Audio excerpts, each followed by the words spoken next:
सियावर रामचंद्र की जय।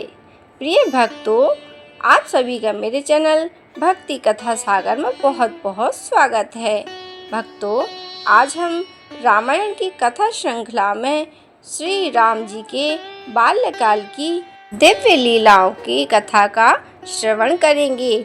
तो आइए इन दिव्य कथाओं का श्रवण करते हैं। सरयू के निर्मल तट पर बसी अयोध्या नगरी उस दिन से मानो स्वर्ग का ही एक अंश बन गई थी। जिस दिन महाराज दशरथ के राजमहल में स्वयं मर्यादा पुरुषोत्तम भगवान श्री राम ने बाल रूप में अवतार लिया था, राजमहल के प्रत्येक आंगन में आनंद की लहर दौड़ रही थी। जहाँ पहले केवल राजसी वैभव था, अब वहाँ वात्सल्य, प्रेम और दिव्यता का वास हो गया था। ऐसा प्रतीत होता था मानो स्वयं लक्ष्मी और सरस्वती उस महल में निवास करने लगी हों। महल की दीवारें भी जैसे मधुर मुस्कान बिखेर रही थी और सरयू की लहरें भी कल कल ध्वनि में केवल एक ही नाम गा रही थीं, राम राम। माता कौशल्या प्रातः काल उठते ही सबसे पहले अपने लाडले राम का मुख कमल निहारती। जैसे ही उनकी दृष्टि उस दिव्य बालक पर पड़ती, उनका हृदय प्रेम से भर उठता। श्री राम की कोमल मुस्कान ऐसी थी कि उसे देखकर सारे दुख अपने आप ही दूर हो जाते। उनके छोटे छोटे हाथ, गुलाबी चरण, कमल जैसी आँखें और चंद्रमा के समान तेजस्वी मुख को देखकर ऐसा लगता था कि स्वयं ईश्वर ने सारी सुंदरता उसी बाल रूप में समेट दी हो। कभी माता उन्हें अपनी गोद में लेकर मधुर स्वर में लोरियां गाती, तो कभी उनके कोमल कपोलों को चूमकर बार बार भगवान का धन्यवाद करती। श्री राम भी अपनी बड़ी बड़ी आँखों से माता की ओर देखते और मंद मंद मुस्कुराते।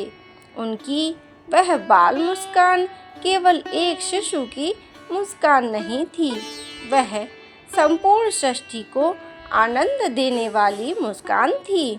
ऐसा लगता था मानो भगवान अपने भक्तों को यह आश्वासन दे रहे हों कि अब भय का समय समाप्त होने वाला है। धीरे धीरे भरत, लक्ष्मण और शत्रुघ्न भी बड़े होने लगे। चारों राजकुमारों को एक साथ देखकर महल की शोभा कई गुना बढ़ जाती। लक्ष्मण का मन तो बचपन से ही श्री राम में ऐसा रम गया था कि वे एक पल भी उनसे दूर नहीं रह पाते थे। यदि श्री राम को माता कौशल्या अपनी गोद में लेती तो लक्ष्मण रोने लगते। तब माता सुमित्रा मुस्कुराकर कहती, यह तो जन्म जन्म का साथ है। राजमहल के विशाल प्रांगण में जब चारों भाई घुटनों के बल चलना सीख रहे थे, तब पूरा राज परिवार उन्हें देखकर आनंद से भर उठता। कभी श्री राम आगे आगे चलते और कभी लक्ष्मण उनके पीछे पीछे। भरत और शत्रुघ्न भी खिलखिलाते हुए उनके साथ चल पड़ते।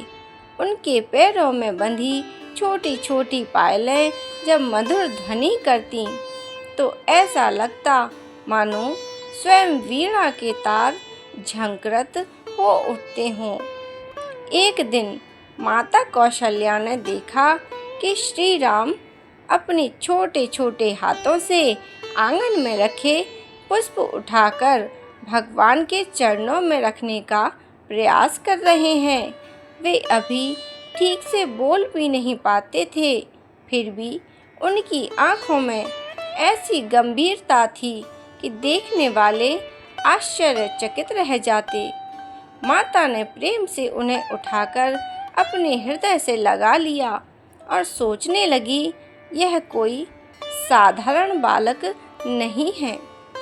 कभी कभी भगवान अपनी बाल लीलाओं से माताओं को चकित भी कर देते हैं।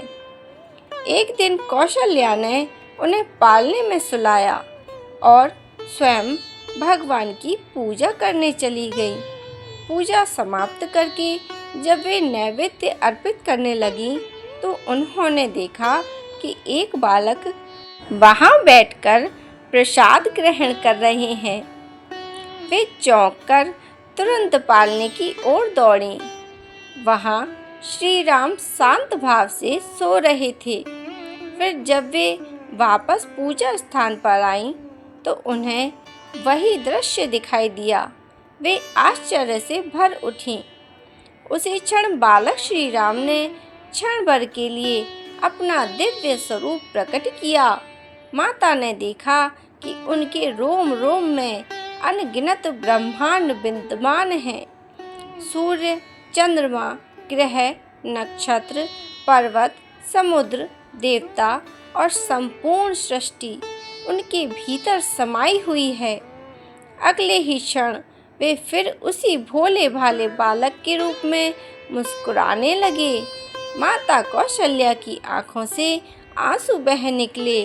उन्होंने हाथ जोड़कर कहा, हे प्रभु, आपकी लीला अपरंपार है। मुझे केवल इतना वर दीजिए कि मैं जीवन भर आपको अपने पुत्र के रूप में प्रेम करती रहूं। तब भगवान मुस्कुराए और फिर साधारण बालक की तरह अपनी माता की गोद में आ गए। इसी तरह समय बीतता गया। अब चारों भाई धीरे धीरे चलने लगे थे। पूरे महल में उनकी किलकारियां गूंजती रहतीं। कभी वे एक दूसरे के पीछे दौड़ते, कभी खिलौनों से खेलते और कभी महल के बगीचों में तितलियों को पकड़ने का प्रयास करते। जब कोई तितली उड़ जाती तो श्री राम उसे देखकर मंद मंद मुस्कुरा देते, मानो उन्हें पहले से ही सब ज्ञात हो। राजमहल में अनेक सेवक और सेविकाएं थीं, पर श्री राम सभी के साथ समान प्रेम से व्यवहार करते थे। यदि कोई वृद्ध सेवक उन्हें प्रणाम करता, तो वे अपने छोटे छोटे हाथ जोड़कर उसकी ओर मुस्कुरा देते। यह देखकर सभी का हृदय प्रेम से भर जाता। एक दिन महाराज दशरथ राज्यसभा से लौट रहे थे। जैसे ही उन्होंने श्री राम को देखा, वे अपना सारा राजसी वैभव भूल गए। उन्होंने राम को गोद में उठा लिया। श्री राम ने अपनी नन्ही उंगलियों से पिता की दाढ़ी पकड़ ली और खिलखिलाकर हंस पड़े। वह हंसी सुनकर पूरा राजमहल आनंद से गूंज उठा। दशरथ की आंखों में आंसू आ गए। उन्होंने मन ही मन कहा, हे प्रभु, आपने मुझे संसार का सबसे बड़ा सुख दे दिया। तब चारों भाई साथ बैठकर भोजन करते। कभी श्री राम अपने हिस्से का फल लक्ष्मण को दे देते, कभी भरत अपने खिलौने शत्रुघ्न को दे देते। उनके बीच न कोई ईर्ष्या थी, न कोई अभिमान, केवल प्रेम ही प्रेम था। यही प्रेम आगे चलकर संसार के लिए आदर्श बनने वाला था। धीरे धीरे श्री राम की मधुर तोतली वाणी सुनाई देने लगी। जब वे पहली बार माँ कहकर माता कौशल्या को पुकारते, तो उनका हृदय आनंद से भर उठता। और जब वे पिताश्री कहकर महाराज दशरथ की ओर हाथ बढ़ाते, तो राजा का हृदय गर्व और प्रेम से भर जाता। महल की दासियां कहती, ऐसा सुंदर, विनम्र और तेजस्वी बालक हमने कभी नहीं देखा।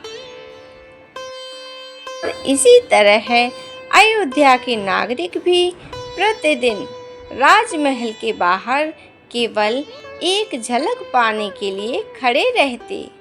जब चारों राजकुमार महल की बालकनी में दिखाई देते तो लोग हाथ जोड़कर प्रणाम करते।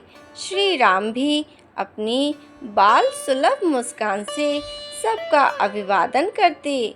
लोगों को लगता मानो उनके सारे कष्ट उसी एक मुस्कान से दूर हो गए हों।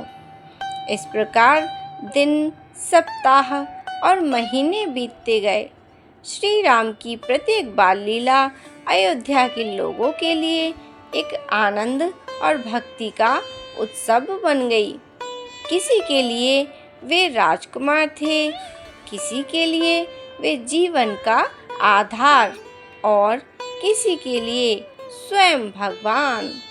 पर जो भी उन्हें देखता उनके हृदय में प्रेम और शांति का संचार अवश्य हो जाता। यही बाल लीलाएं आगे चलकर उस दिव्य व्यक्तित्व की झलक देने लगीं, जो एक दिन विश्व को धर्म, करुणा, त्याग और मर्यादा का अमर संदेश देने वाला था। तो भक्तों, इस कथा में भगवान राम की बाल लीलाएं यहीं तक। आगे की बाल लीलाएं हम अगली कथा में सुनाएंगे। तो आपको मेरी कथाएं कैसी लगीं कमेंट करके ज़रूर से बताइए और मेरी वीडियो को लाइक करें, शेयर करें और मेरे चैनल को ऐसी ही दिव्य कथाओं के लिए सब्सक्राइब करें और बेल आइकन को प्रेस करके रखें, जिससे जब भी वीडियो अपलोड होगी तो आप तक नोटिफिकेशन सबसे पहले पहुंच जाएगा। मेरी वीडियो देखने के लिए आप सभी प्रिय भक्तों का बहुत बहुत धन्यवाद।